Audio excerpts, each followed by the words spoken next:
ఆ తర్వాత నాకు ఇంకో సమస్య తయారైంది. సాంప్రదాయం ప్రకారం పుట్టింటికి తీసుకెళ్లిన నాన్న నన్ను నెల్లూరు పంపడానికి ఇష్టపడలేదు. నేనక్కడ యుద్ధం చేసి నెల్లూరు రావాల్సి వచ్చింది. ఇప్పటికే నిన్ను చూడక వారం రోజులైపోయింది. ఇహ నిన్ను చూడకుండా ఉండగలిగే శక్తి నాలో లేదు. అందుకే నాన్న మాటను తోసిపుచ్చాను. కానీ బిడ్డ చనిపోయాక కనీసం 4 రోజులైనా నేను ఎక్కడికి వెళ్ళకూడదని చెప్పారు. అందుకని ఆ మర్నాడే మార్తాకి ఫోన్ చేశాను. బుద్ధు ఎలా ఉన్నాడని అడుగుతూనే నేను ఏడ్చేశాను. బాగున్నాడు, పసివాడు కదూ, అన్నీ మర్చిపోయాడు అని ఓదార్చింది మార్తా. నా సమస్యను గురించి కూడా చెప్పాను. దానికి ఆమె పరిష్కారం చూపలేకపోయింది. కానీ నీ బుద్ధుని నీలాగే చూసుకుంటానని నాకు మాట ఇచ్చి నన్ను ఓదార్చింది. 4 రోజులు నిన్ను చూడకుండా నేను అనుభవించిన మానసిక అశాంతిని నేను మాటల్లో వర్ణించలేను బుద్ధు, ఆగిందామె. రోజూ ఫోన్ చేసేదాన్ని. పాపం మార్తా ఓపిగ్గా నన్ను రోజూ అవే మాటలతో అదే ధైర్యం చెప్పి ఓదార్చేది. ఒకరోజు మీ కృష్ణవేణి ఆంటీ వచ్చింది. ఆమె నీకు తెలీదు. తల్లిని మధ్యలోనే ఆపాడు బుద్ధు. ఆమె నాకేమవుతుందమ్మా? నవ్వింది విజయ. ప్రస్తుతం నీకేమీ కాదు, కానీ ఒకప్పుడు వరుసకు నీకు అత్త అయ్యేది. మీ భువనేశ్వరి అత్త తోడికోడలు. ఇప్పుడేమైంది ఆమెకు? ఆమెకేమీ కాలేదు, లక్షణంగా ఉంది. మీ చిన్నమామ ఆమెను నిర్లక్ష్యం చేసి మరో పెళ్లి చేసుకున్నాక అతడితోటి కాపురం చేయడం ఇష్టం లేక మరో పెళ్లి చేసుకుంది. అంటే చిన్నత్త చిన్నమావయ్య పనిని క్షమించలేకపోయిందన్నమాట అన్నాడు బుద్ధు. తుళ్ళిపడ్డట్టుగా కొడుకు వైపు చూసింది విజయ. అంటే వీడతడిని సమర్థిస్తున్నాడా? కృష్ణవేణి చేసిన దాన్ని విమర్శిస్తున్నాడా? తను చాలా ఉన్నతుడనుకున్న కొడుకు అలాంటి ప్రశ్న వేయగానే కొద్దిగా పొంగింది విజయ. అంటే నాయనా, కృష్ణవేణి చేసిన పని, అదే రెండో పెళ్లి చేసుకోవటం సబబుగా లేదంటావా? ఎందుకు లేదు, తప్పకుండా అది మంచి పనే. దాన్ని ఎవరు కాదంటారు? నేనన్నది అది కాదమ్మా, కృష్ణవేణి, అదే ఆంటీ అతన్ని భరించలేకపోయిందా లేక క్షమించలేకపోయిందా అని. అంటే అలాంటి వ్యక్తిని క్షమించాలనా నువ్వనేది? తిరుగు ప్రశ్న వేసింది విజయ. క్షమించడం అనేది చాలా గొప్ప గుణం అమ్మా. క్షమించటం, క్షమించకపోవటం అనేది వాళ్ళ వాళ్ళ మనస్సులను బట్టి, అనుభవాలను బట్టి, పరిస్థితులను బట్టి కూడా ఉంటుంది. ఆమె పరిస్థితి ఎలాంటిదో నాకు తెలియదు కదా అమ్మా. వీళ్ల సంభాషణ మధ్యలో రజియా వచ్చి డిస్టర్బ్ చేసింది. ఈ మధ్యనే ఈ ఇంట్లో చాలా కాలంగా పనిచేస్తున్న వంట మనిషి చనిపోవటంతో కొత్త వంట వాళ్ల కోసం వేట ప్రారంభమైంది. అంతవరకు సాయం చేయటానికి రజియా వచ్చింది. రజియా ఇప్పుడు ఒక ప్రైవేట్ కంపెనీలో సేల్స్ డిపార్ట్మెంట్లో మేనేజర్గా పనిచేస్తోంది. వహీద్ కార్పొరేట్ హాస్పిటల్లో పనిచేస్తూ తల్లితోనే ఉంటున్నాడు. వాడికి ఇంకా పెళ్లి కాలేదు. ఇంతకాలం జరిగిపోయినా ప్రసాద్ని మర్చిపోయింది కానీ విజయను మర్చిపోలేదు రజియా. ఆమె గుండెల్లో కృతజ్ఞత ఇంకా పచ్చిగానే ఉంది. అప్పుడప్పుడు వచ్చి 4 రోజులు విజయ్తో గడిపిపోతూ ఉంటుంది. ఇప్పుడు వహీద్ రాలేదు. అతడికి లీవ్ దొరకలేదు. వహీద్, గాంధీ మంచి స్నేహితులు. విజయ గాంధీకి, బుద్ధుకి కన్నతల్లి అని తెలిసిన వహీద్ చాలా ఆనందపడ్డాడు. గాంధీకి ఫోన్ చేసి అతన్ని మార్చడానికి చాలా ప్రయత్నం చేశాడు. మనం రాత్రికి మాట్లాడుకుందాం రా బుద్ధు అంటూ లేచింది విజయ. ఆ రాత్రి విజయ బెడ్రూమ్లో ఇద్దరూ చెరో పక్క మీద పడుకుని ఉండగా మళ్ళీ ఆ ప్రసక్తి ఎత్తాడు బుద్ధు. గాంధీ ఎప్పుడూ తల్లి రూంలోకి రాడు. ఎక్కడ ఆపాను? అదే కృష్ణవేణి ఆంటీ నేను చనిపోయినట్లు ప్రకటించాక వచ్చిందని చెప్పి అక్కడి నుండి ఆమె కథలోకి వెళ్ళిపోయారు అని సన్నగా నవ్వి అరచేతిలో తల ఉంచుకుని పక్కకు తిరిగాడు బుద్ధు. ఆ రోజుల్లో కృష్ణ ఆమెకి తెలియకుండానే నన్ను చాలా ఇబ్బంది పెట్టింది. భువనేశ్వరి వదిన కానీ మిగతా చుట్టాలు కానీ ఎవరొచ్చినా నా దగ్గర కాసేపు, తులసక్క వాళ్ళింట్లో కాసేపు ఉండేవాళ్ళు. కానీ కృష్ణకు తులసక్కతో పెద్దగా టచ్ లేదు. అందువల్ల ఎప్పుడూ నన్ను కాచుకునే ఉండేది. ఆమె కళ్ళల్లో నా పట్ల కొండంత సానుభూతి. నేను పడవలసిన బాధంతా ఇంచుమించుగా 4 రోజులు నిశ్శబ్దంగా కృష్ణవేణి అనుభవించింది. ఆమె ఉన్న 4 రోజులు నిన్ను గురించి ప్రస్తావించేది కాదు. నాకు సానుభూతిని మాటలో ప్రకటించేది కాదు. ఆ 4 రోజులైనా నన్ను డైవర్ట్ చేసి సుఖపెట్టాలని తను ప్రయత్నం చేయటంతో నాకు మార్తాకు ఫోన్ చేసుకోవటానికి అవకాశం లేకుండా చేసింది. అప్పటికి ఒకసారి నేను అన్నాను, తులసక్క ఏమనుకుంటుంది, ఒకసారి వాళ్ళింటికి వెళ్ళిరా కృష్ణ అని. అర్థం చేసుకునే మనుషులెవరూ అనుకోరు అని కొట్టిపారేసింది. 2 రోజులు ఓర్చుకున్నాను, కానీ ఆ తర్వాత ఓర్చుకోలేకపోయాను. ఒక మూమెంట్లో అయితే కృష్ణకు చెప్పేద్దామా అన్నంత తపన కలిగింది. కానీ కృష్ణ నా మేలు కోరి ఈ విషయం అందరికీ చెప్పేయొచ్చు. అందుకే నా ఊహ నిమిషాల్లో చెదిరిపోయింది. వెంటనే ఎలక్ట్రీషియన్ని పిలిపించి నా బెడ్రూమ్లో ఒక ప్లగ్ పెట్టించుకున్నాను. అందరూ అడిగితే బలహీనంగా ఉంది, ఎవరితోనైనా మాట్లాడాలంటే కిందకు దిగి రాలేకపోతున్నాను అని అబద్ధం చెప్పాను. ఒక రకంగా నాకు బలహీనంగానే ఉంది.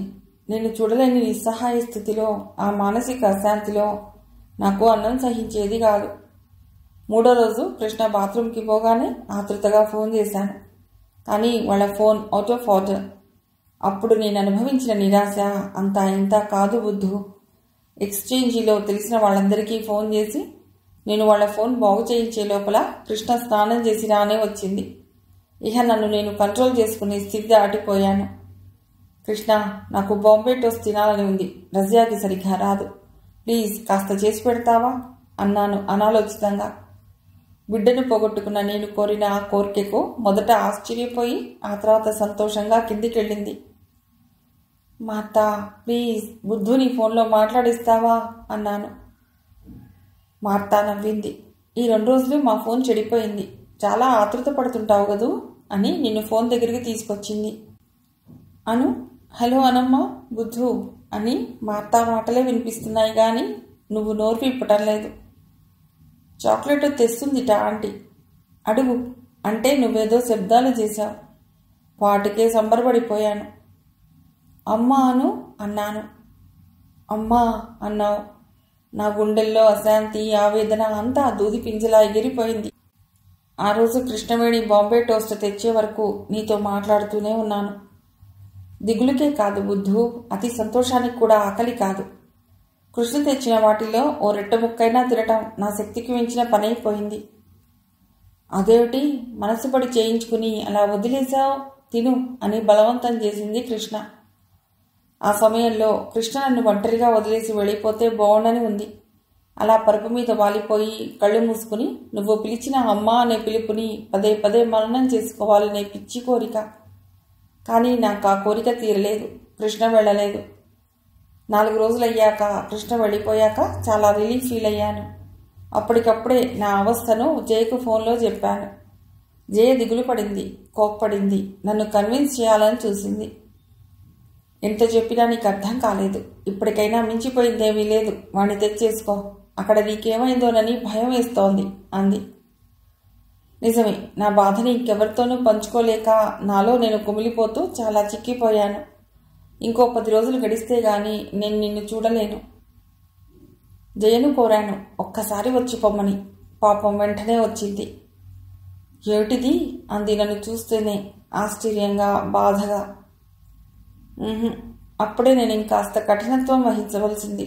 నీకు నేను చాలా అన్యాయం చేశాను అంది తడిగొంతుతో. ఇది నాకు మళ్ళా సమస్య అయింది. నన్ను ఓదారుస్తుందని పిలిస్తే తనని ఓదార్చవలసిన పరిస్థితిలో పడ్డాను నేను. ఆ తర్వాత ఎంతో బతిమాలాక ఈ విషయం ఎవరికీ చెప్పరని మాట ఇచ్చింది. తను మదర్ థెరీసా హోమ్కి వెళ్ళి వచ్చి నీ సంగతులు చెప్తుంటే నాకు నీ జీవితం బాగైపోయినంత ఆనందం, దిగులు పడవలసింది ఇంకేమీ లేనంత హాయి. ఇంకా ఇంకా నీ సంగతులు అలా గంటల తరబడి, రోజుల తరబడి, సంవత్సరాల తరబడి వినాలనే కోరిక. 2 రోజులుండి నాకు ధైర్యం చెప్పి జయ వెళ్ళిపోయింది. మొదటిసారి నన్ను మళ్ళీ మదర్ హోంలో కలిసినప్పుడు నేను గుర్తుపట్టానా? కుతూహలంగా అడిగాడు బుద్ధు. గుర్తుపట్టావు. గుర్తుపట్టి పరిగెత్తుకొచ్చి నా కాళ్ళని చుట్టేసుకున్నావు. నేను నిన్ను ముద్దులాడి నీ చేత అమ్మ అని పిలిపించుకుని ఓ గంట కాలం పరవశంలో మునిగి తేలాక నాకు ఓ సత్యం చెప్పింది మార్తా. నువ్వు వాడి దృష్టిలో అమ్మగా మిగిలిపోవాలనుకుంటున్నావా? ఇది మార్తా నన్ను వేసిన ప్రశ్న. ఆ ప్రశ్న నన్ను తట్టి లేపింది. నువ్వు మార్తా, నా ఉద్దేశం అది కాదు అన్నాను దోషిలా. అమ్మాని పిలిపించుకోవాలని నీకు కోరిక ఉండటం సహజమే అని ఆపింది మార్తా. కానీ దానివల్ల నేను ఆశించేది నేను పొందలేను. నన్నేం చేయమంటావో చెప్పు అన్నాను నిస్సహాయంగా. మార్తా మాట్లాడలేదు. ఓ తల్లిని నీ బిడ్డ చేత అమ్మా అని పిలిపించుకోవద్దని చెప్పే క్రూరత్వం ఆమెలో లేదు. ఆ తర్వాత నేనే అన్నాను, ఈ హోంలో అందరి చేత అమ్మా అనే పిలిపించుకుంటాను. నీ ఇష్టం అన్నట్టు చూసింది మార్తా. ఆ తర్వాత మొదట బుద్ధు నిన్ను మర్చిపోవాలి అంది. లేకపోతే వాడి చిన్ని జ్ఞాపకాల పొరల్లో నువ్వు తల్లిగానే మిగిలిపోతావు. అది నీకు ఇష్టమైతే నాకేమీ అభ్యంతరం లేదు అంది దయగా చూస్తూ. ఉలిక్కి పడ్డాను. అప్పటి నుండి నువ్వు నన్ను మర్చిపోయేదాకా నిన్ను దూరాన్నుండే చూసుకుని వచ్చేసేదాన్ని.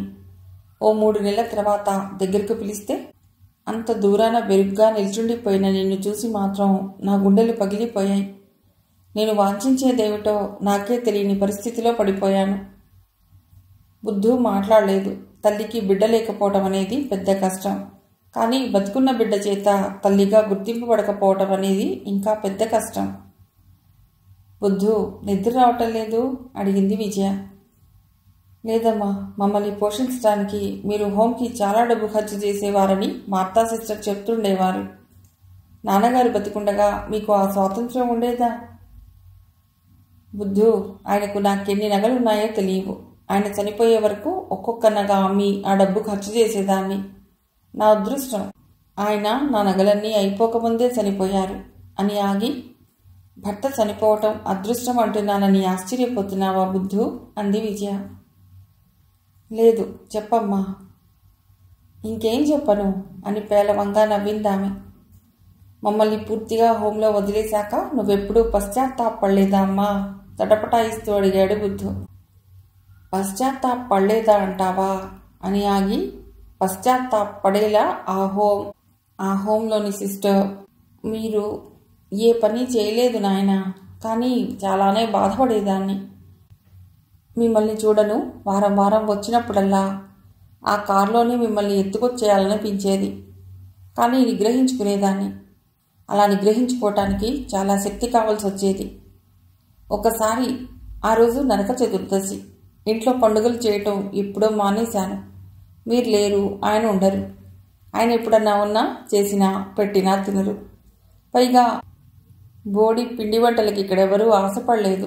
పిల్లల్ని కనివ్వవు గాని అని దెప్పి పొడిచేవారు. పిల్లలు కావాలని ఆయనకు ఆశ ఉండటం సహజమేనని సర్దుకుపోయేదాన్ని. ఆ రోజు మీ తులసి పెద్దమ్మ నన్ను పిలిచి పాయసం పెట్టింది. అది తిని నేను హోంకొచ్చాను. అప్పుడు అందవలసిన డబ్బు సమయానికి అందలేదేమో. మీరు పచ్చడి చారుతో తింటున్నారు. మనస్సు మూలిగింది. ఆ రోజు హోంలో అందరికీ కొత్త బట్టలు తెచ్చాను, కానీ తినటానికి ఏమీ తేలేదు. చాలా బాధపడ్డాను. టపాకాయలు చూసి బసిపోతున్నారు మీరు. మీ విశాల హృదయానికి నాకు చాలా ముచ్చట వేస్తుంది. అందరి పిల్లలతో సమానంగా మీ పిల్లలకు అవే బట్టలు తెస్తారు. సూజన్ సిస్టర్ అంటోంది. నా చెవులు మాత్రం వింటున్నాయి. కానీ బుద్ధు, సిస్టర్ సూజన్ అనుకున్నట్లు నాలో అంత విశాల హృదయం లేదు. నాకు మీరిద్దరూ మంచి రెడీమేడ్ డ్రెస్సెస్లో అందంగా ప్రత్యేకంగా ఉండాలనే కోరిక నా అంతరాంతరాలలో లేకపోలేదు. కానీ బలవంతంగా ఆ కోరికను అణుచుకునేదాన్ని. ఆ కోరిక నాకు తీరందేవీ కాదు. కానీ నా బిడ్డలు అలా పెరగకూడదు. వీళ్ళు పెరిగి పెద్దవాళ్ళయ్యాక సమర్థులు అనిపించుకున్నాక అప్పుడు వాళ్ళని మంచి గుడ్డల్లో చూసుకుంటాను అని నన్ను నేను తృప్తిపరుచుకునేదాన్ని. అసలు నేను తల్లినేనా అని ఒక్కోసారి నవ్వుకునేదాన్ని.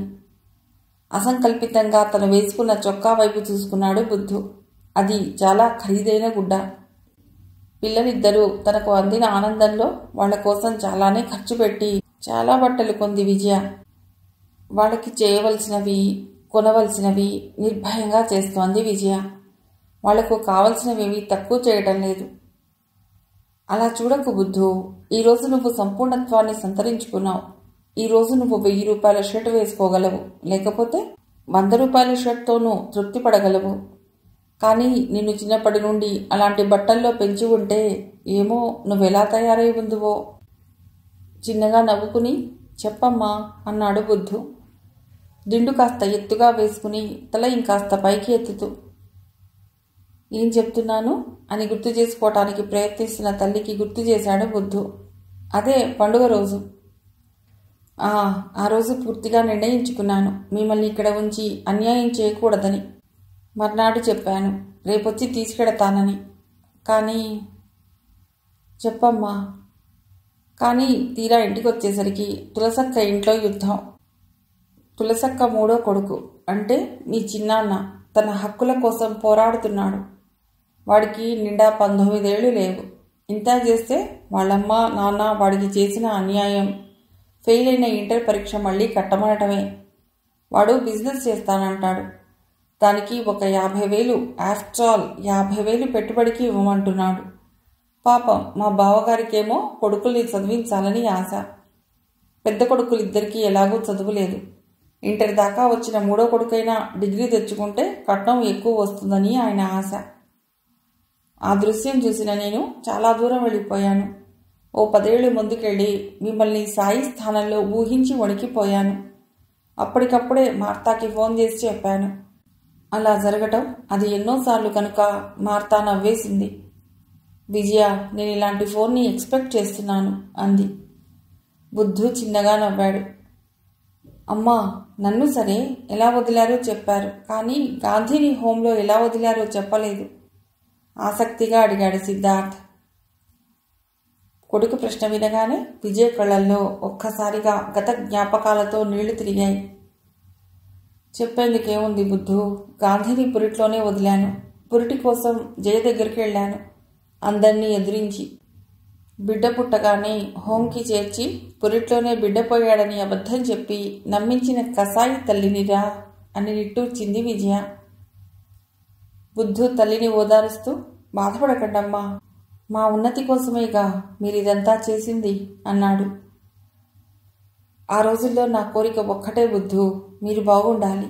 నేను కష్టపడైనా మిమ్మల్ని బాగా పెంచాలి. దానికి నేను ఎంత నష్టపడవలసి వచ్చినా సిద్ధపడి మిమ్మల్ని సమాజానికి ముద్దు బిడ్డలుగా తయారు చేయాలి.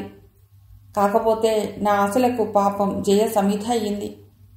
గొడ్రాలి చెయ్యి ఇలా కాక ఎలా ఉంటుంది అనే పేరు తెచ్చిపెట్టాను ఆమెకు. తల్లిని మధ్యలోనే ఆపాడు బుద్ధు.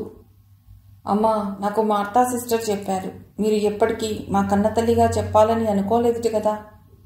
ఇప్పుడు ఆవేశంలో డిక్లేర్ చేశారు, కానీ అలాంటప్పుడు లోకం మిమ్మల్ని ప్రయోజకులైన పిల్లల తల్లిగా ఎలా గుర్తిస్తుంది? గుర్తింపును నేనెప్పుడూ కోరుకోలేదు నాయనా. బిడ్డల మంచికి పొంగిపోతూ వాళ్ల చెడు ప్రవర్తనకు కుంగిపోయే తల్లిని, అంతే. అయినా నా శంకల వల్ల మీ బాల్యాన్ని మీరు కోల్పోయారు పాపం. ఆమె గొంతు వడికింది. తన తల్లిని ఆ ప్రశ్న అడిగి తప్పు చేశానేమో అని అనుకున్నాడు బుద్ధు.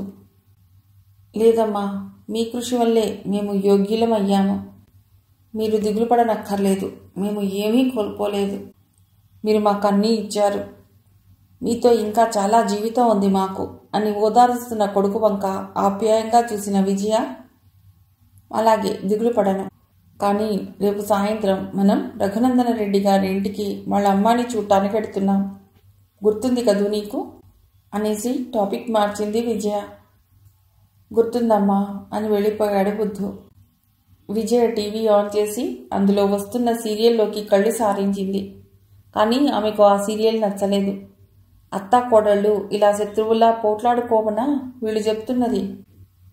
టీవీ ఆఫ్ చేసింది విజయ. రేపు బుద్ధు కోసం చూడబోయే అమ్మాయి ఎలా ఉంటుందో ఊహల్లోకి వెళ్ళిపోయింది ఆమె. అది జనవరి నెల. ఈ సంవత్సరం చలి విపరీతంగా ఉంది. ఈ నెలలోనే ప్రతి సంవత్సరం కొడుకుల దూరానికి మరీ అశాంతి ఫీల్ అయ్యేది విజయ. ఇప్పుడు బిడ్డ పక్కనే ఉన్నాడు, కానీ డొక్కల్లోకి లాక్కునే వయస్సు కాదు. కాలం తిరిగి రమ్మంటే రాదు.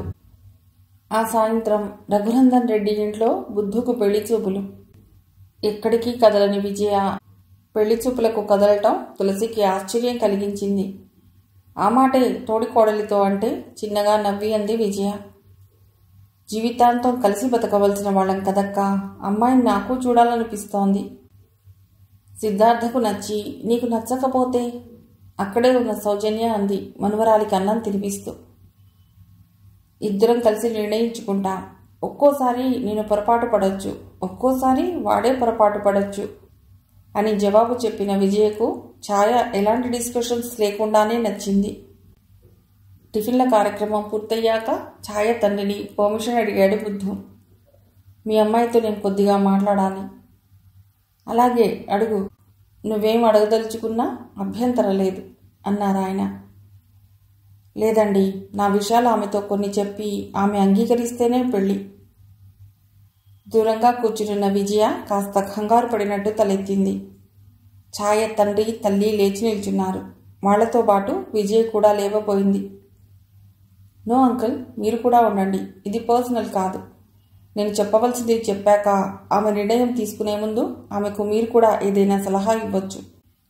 పెళ్లికి ముందు అడ్జస్ట్మెంట్స్ నాకు ఇష్టం లేదు. పెళ్ళయ్యాక అడ్జస్ట్మెంట్ తప్పదు. మా ఛాయ అంత తొందరగా ఏ నిర్ణయం తీసుకోదు. తీసుకున్నాక దానికి పెండయ్యే ఉంటుంది.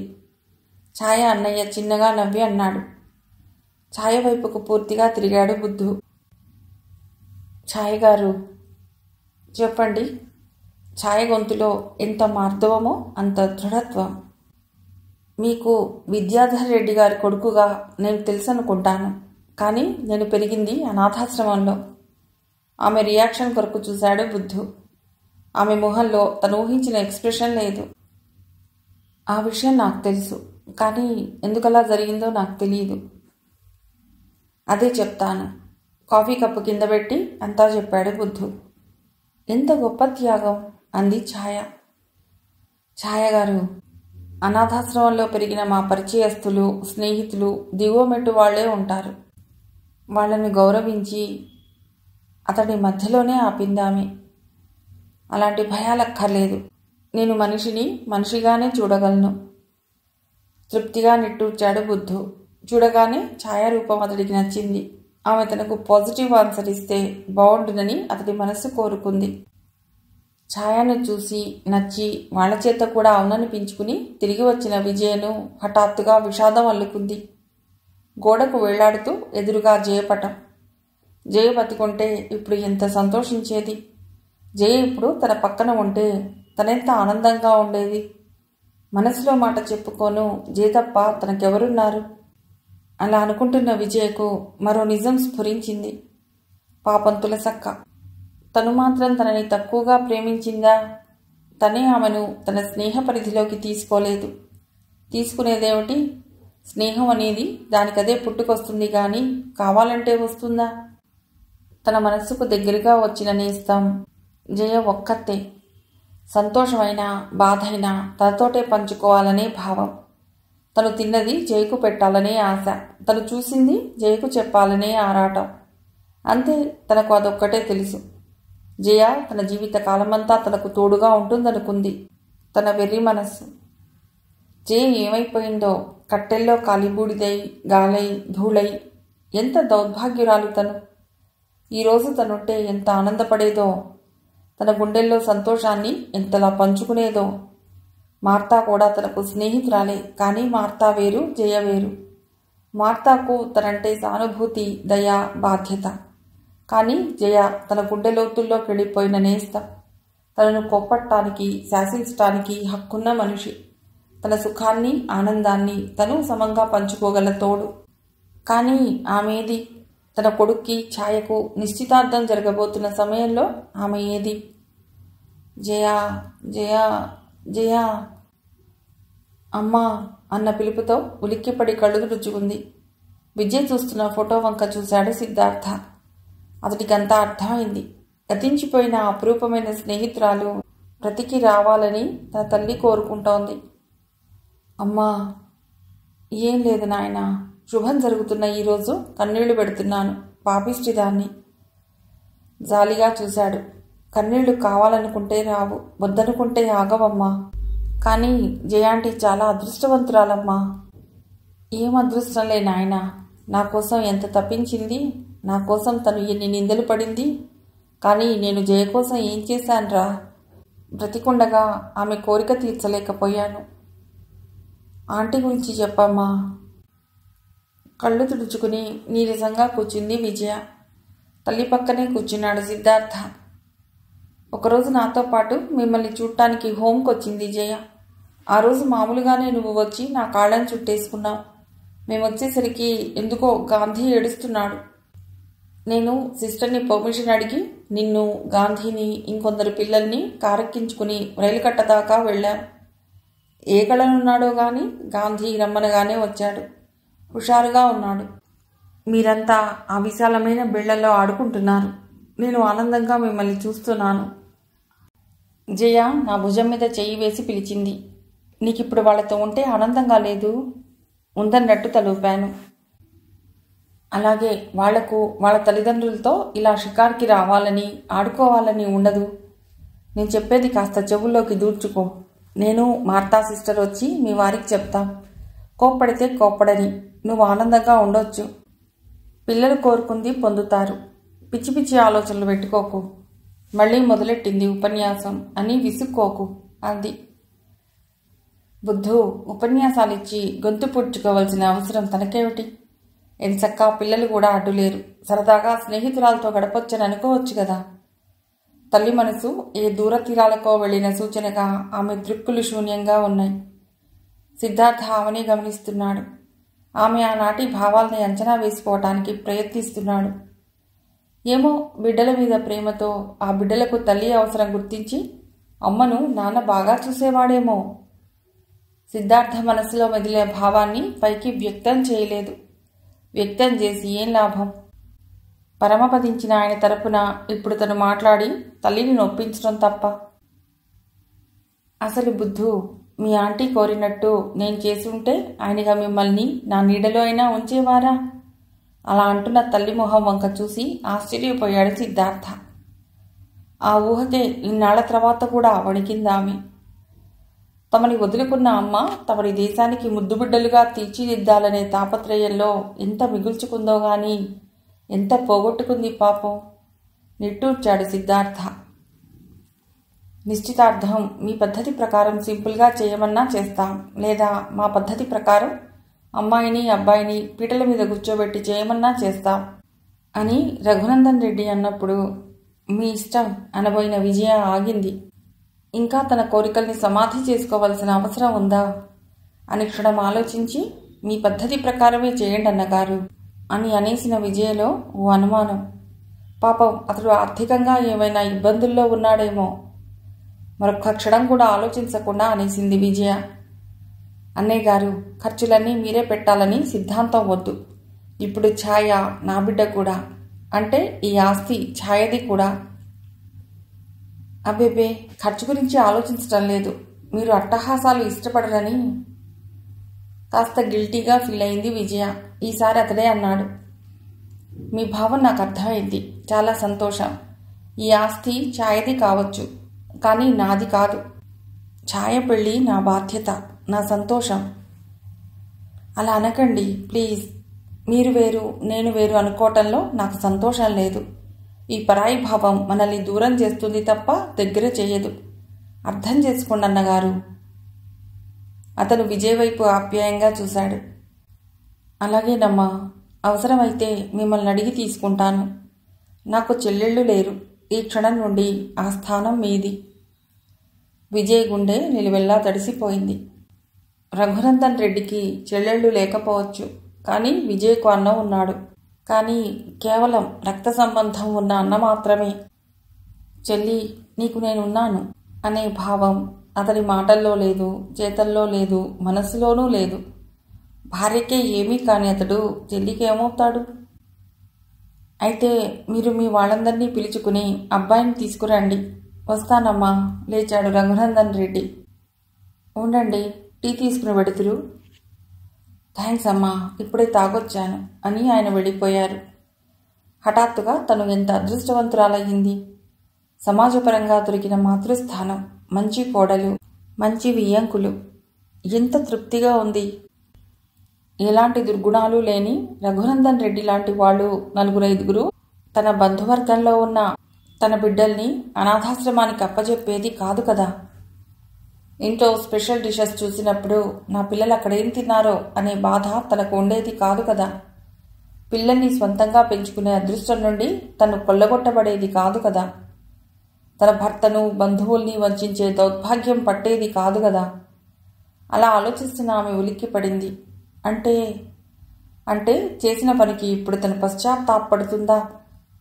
లేదు లేదు, అలా చేయబట్టే పిల్లలు ఇంత యోగ్యులయ్యారు అని మనస్సును తృప్తిపరుచుకుంది విజయ. నిశ్చితార్థం రోజున బారులు తీరిన కారులో నుండి దిగి వస్తున్న మగపెళ్లి వారిని ఆహ్వానించి లోపలికి తీసుకువెళ్లారు ఆడపెళ్లివారు. ఛాయ తల్లి విజయ 2 చేతులు పట్టుకుని పలుకరించి ఎంతో ఆప్యాయంగా ఛాయ దగ్గరకు తీసుకెళ్ళింది. ఛాయ, మీ అత్తగారు వచ్చారు, నమస్కారం జీ. చప్పున లేచి విజయ కాళ్ళకు నమస్కరించబోతున్న కోడల్ని వారించింది విజయ. కూర్చోండి అత్తయ్య అన్న కాబోయే కోడలి అణుకువకు మర్యాదకు ముచ్చటపడింది విజయ. ఏమ్మా ఛాయ, మీ అత్తగారినేనా, నన్ను మర్యాద చేయవా అంటూ లోపలికొచ్చింది భువనేశ్వరి. ఆవిడగారు మీ అత్తగారి ఆడపడుచమ్మా, జాగ్రత్తగా ఉండు. తులసి నవ్వుతూ హాస్యం ఆడింది. ఛాయ, నేను మీ అత్తగారి ఆడపడుచుని మాత్రమే, ఎప్పుడో ఒక పూట వచ్చేదాన్నే కాని ఇదిగో ఈవిడగారు మీ పక్కింట్లో ఉండే పెద్దత్తగారు, మంచి చేసుకో. ఛాయ ముసిముసిగా నవ్వి కూర్చోండి అత్తయ్య అంది. నా కోడలంటే ఏమనుకున్నావు, ముందు నన్నే మర్యాద చేసింది చూడు. పక్కన కూర్చుంటూ ఆడపడుచు మీద జోక్ విసిరింది తులసి. నువ్వు రాక్షసత్తవేమోనని భయపడి కూర్చోమంది. నాకు వరుసకు కూతురు కదా, అందుకని నన్ను చూసి భయపట్టలేదు కదూ ఛాయ. అంటే నీ ఉద్దేశం నా కోడళ్ళు నన్ను చూసి వణుకుతున్నారనేగా? ఏమా విజయ, నువ్వు చెప్పు. తులసి విజయ వైపు తిరిగి అంది. చిన్నదిన తోటి కోడలు పక్కనే ఉంటుందని భయపడి అబద్ధం చెప్పకేం. విజయ పక్కకు వచ్చి విజయ భుజాల మీద చెయ్యి వేస్తూ అంది భువనేశ్వరి. ఛాయ తల్లికి అలాంటి ఇంట్లో ఉండబోతున్న తన కూతురి గురించి భయపడవలసిన అవసరం లేదనిపించింది. నిశ్చితార్థ ముహూర్తానికి టైం అయిందంటూ అందరూ హాల్లోకి నడిచారు. మండపానికి అందం తెచ్చిన మల్లెల గులాబీల పరిమళాలు ఆ హాల్లో ప్రతి ఒక్కరికి ఆహ్లాదాన్ని పంచుతున్నాయి. మంటపానికి ఉన్న రంగురంగుల ఎలక్ట్రిక్ బల్బుల కాంతులు వీడియో కెమెరా ఫోకస్ ముందు వెలవెలా పోతున్నాయి. రఘునందన్ రెడ్డి, రాఘవరెడ్డి పీటల మీద ఎదురెదురుగా కూర్చున్నారు. రఘునందన్ రెడ్డి కుమార్తెను రాఘవరెడ్డి తమ్ముడి కొడుకు ఇచ్చి కన్యాదాన ఫలం దక్కించుకుంటున్నారని పురోహితులు మంత్రాలు వల్లిస్తున్నారు. ఒక్క క్షణం విజయ మనస్సు మూలిగింది. తన బావగారి స్థానంలో తన భర్తను ఊహించుకుంది. తన బిడ్డలకు దక్కని పితృప్రేమను తలుచుకుని చింతపడింది. చిన్నత్త, ఛాయకు ఆ చీర చాలా బాగుంది కదూ. వింధ్య కుదపడంతో విజయ సర్దుకుంది. ఛాయ మంచి రంగు కదమ్మా, ఏ చీరైనా బాగుంటుంది. ఒక్క పొగడ్త కూడా మిగల్చకుండా కోడల్ని పొగిడేస్తున్నావు, ఇక భార్యను పొగుడుకోను, సిద్ధార్థకు మాటలే మిగులుతాయి అంది అనసూయ. మా తమ్ముడికి మా ఛాయను పొగట్టానికి ఇహ మాటలే లేవనుకుంటున్నారా మీరు? పొగిడిన పదం వాడకుండా 1 గంట సేపు పొగిడే తెలివి ఉంది మా తమ్ముడికి. భావన మాటలను ఆపింది సౌజన్య. మా మరిదికేం పనిలేనట్టు పొగుడుతూ కాలక్షేపం చేస్తాడంటావా? ఏ, మా తమ్ముడు 1 నిమిషం కూడా కాలాన్ని వృధా చేయడా? భావన తిరిగి హాస్యమాడింది. ఆపండర్రా అల్లరి. పక్కన పెద్దవాళ్లమున్నామని కూడా లేకుండా ఓ పెద్దావిడ నవ్వుతూ అంది. ఏమండి బామ్మగారు, తాతయ్యని పిలవనా? ఆడపిల్లి వారి తరపు నుండి చమత్కారం వినిపించింది. సరసాలాడాలనుకుంటే నేనే దొరికానా మీకు? అదిగో ఛాయని తీసుకెడుతున్నారు, మీరు వెళ్ళండి, సీతాకోక చిలుకల్లా ఉన్నారు అంటూ నవ్విందామె. ఛాయను మంటపంలోకి తీసుకెళ్లారు. ఛాయ పిన్ని, ఛాయ మేనత్త. తల వంచుకుని సిగ్గుగా బిడియంగా మెల్లిగా నడుస్తున్న ఛాయని చూసి ముచ్చటపడింది విజయ. అమ్మాయికి అత్తగారు తెచ్చిన పసుపు కుంకుమ అందించండి అని పురోహితుడనగానే లేచి నిల్చుంది తులసి. ఆమె వెంట కుసుమ, వింధ్య, సౌజన్య, భావన కదిలారు. ఛాయ నుదుట కుంకుమ పెట్టి అందంగా అమర్చిన వెండి పళ్ళాలను ఛాయకు అందించారు వాళ్ళు.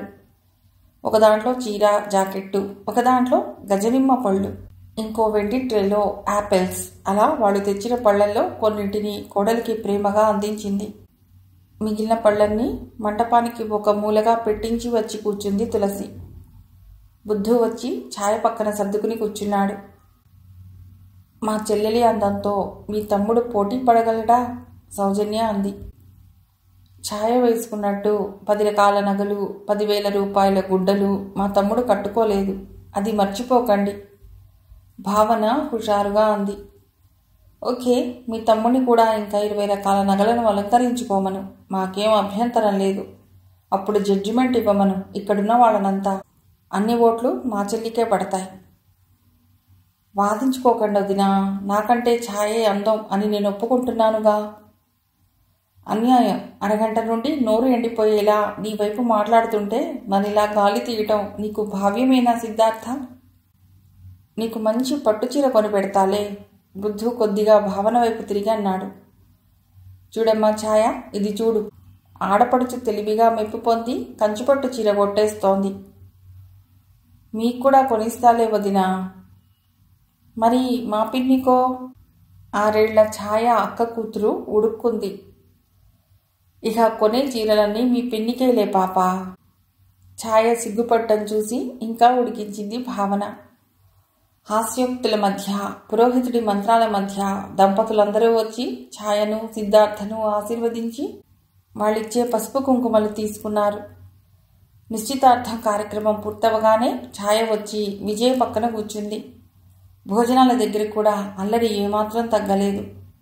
ముహూర్తం త్వరలోనే ఉందిలే, మా తమ్ముడి మీద బెంగ పెట్టుకుని చిక్కిపోకు. చక్కనమ్మ చిక్కినా అందమేలే, నీవేమీ బాధపడకు. సౌజన్య హాస్యమాడింది. పెళ్లిలో కలుసుకుందామమ్మా ఛాయ అంటున్న అత్తగారితో అంది ఛాయ. ఒక్కసారి మధ్యలో రండత్తయ్యా. ఇక ఛాయను వదల్లేదెవ్వరు. ఏమ్మా భలే దానివే, ఇంతసేపు మా చెల్లివని నిన్ను పైనేసుకుని మాట్లాడిన మమ్మల్ని రమ్మని పిలవకుండా ఒక్క మాటైనా మాట్లాడని అత్తగారిని పిలుచుకుంటావా? పసిపిల్ల, ఏదో తెలియక అందులే, వదిలేయండర్రా. తులసి సర్దింది. అసలు విషయం మీకు తెలీదు. ఛాయ బహు చమత్కారంగా అత్తను పిలిచింది. అత్తగారు రావాలంటే వాళ్ళ ఆయన కార్ డ్రైవ్ చేసుకుంటూ తీసుకురావాలి. నవ్వుల మధ్య అందరూ కార్లెక్కారు. విజయ మనస్సు నిండా ఆనందం. గాంధీ ఆ రోజు టెర్రస్ మీద కూర్చుని తన బాల్య జీవితంలోని కొన్ని ఘట్టాలే నెమరవేసుకుంటున్నాడు. తులసి పెద్దమ్మ పిల్లలతో పోల్చుకుని బాల్యాన్ని ఎంతలా నష్టపోయామో అని విచారిస్తున్నాడు. అదే సమయంలో రూమ్లో కూర్చుని టీవీ చూస్తున్న బుద్ధు అదే జీవితాన్ని మరో కోణంలో చూసి ఆనందపడుతున్నాడు. ఇలాంటి జీవితాన్ని తను కల్లోనైనా ఊహించాడా? తన అనాథ బతుకు ఏ మలుపు తిరుగుతుందోనని తన జీవితంలోని ప్రతి మలుపు దగ్గర క్షణం నిలబడి ఆలోచించి దిగులు పడేవాడు. అలాంటి సమయంలో గాంధీని వెతుక్కుంటూ పైకొచ్చింది విజయ. గోడ మీద కూర్చుని ఉన్న గాంధీ దిగి నిలబడ్డాడు. అమ్మను కూర్చోమనటానికి అక్కడ కుర్చీ లేదు. ఆమె మౌనంగా నిలబడటం అతనికి ఇబ్బందిగా ఉంది. కుర్చీ తీసుకొస్తాను అని కిందకు వెళ్లబోయిన గాంధీ చేతిని పట్టుకుంది విజయ. గాంధీ వెనక్కి తిరిగాడు. ఆమె చెయ్యి వదిలేసి అంది, పర్వాలేదు, నీతో ఒక్క మాట చెప్పిపోవాలని వచ్చాను. అన్నయ్యకు నిశ్చితార్థం అయిపోయింది. నీకు ఓ మంచి అమ్మాయిని చూసి ఒకేసారి పెళ్లి చేయాలనుందిరా. కొడుకు ఇంకా పూర్తిగా ఆమెకు దగ్గర కాలేదు, కానీ ఆమె మనసులోని కొన్ని సంవత్సరాలుగా వాళ్ళు తన కొడుకులు అన్న భావంతో రా అని సంబోధించి కొంత కలవరపడింది విజయ. అవసరం లేదు, నేను సెలెక్ట్ చేసుకున్న అమ్మాయి ఉంది, తలవంచుకునే అన్నాడు గాంధీ. ఎంత ప్రయత్నించినా తన తల్లిని క్షమించి క్షమించలేని భావం అతన్ని వదలకుండా అతన్ని గిల్టీ ఫీల్లో ముంచుతోంది. ఎవరామె గాంధీ అడిగింది విజయ. ఎవరామె అంటే కులం గురించా? తల్లివైపు చూస్తూ అన్నాడు గాంధీ. కాదు, ఎవరమ్మాయో చెప్తే అడ్రస్ తీసుకుని వెళ్ళి నిశ్చయం చేసుకొద్దామని. ఒకవేళ ఆ అమ్మాయి మీకు ఇష్టం కాకపోతే? నవ్వింది విజయ. జీవితాంతం కలిసి బతకవలసింది మీరు.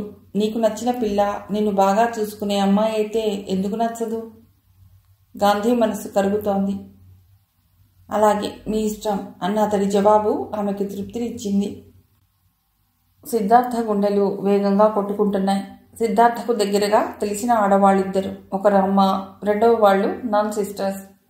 ఇప్పుడు మూడో వ్యక్తి తన చేత 3 ముళ్ళు వేయించుకున్న ముఖ్యమైన వ్యక్తి ఈ గదిలోకి రాబోతోంది. ఒక అనాథగా, ఒకరి మీద ఆధారపడ్డ ప్రాణిగా కొన్నాళ్ళు, హఠాత్తుగా దొరికిన మాతృబంధంలో కొన్నాళ్ళు, గాంధీని మార్చడంలో కొన్నాళ్ళు. వీటితో తన స్వంత జీవితం గురించి, జీవిత భాగస్వామి గురించి ఆలోచించే అవకాశం రాలేదు.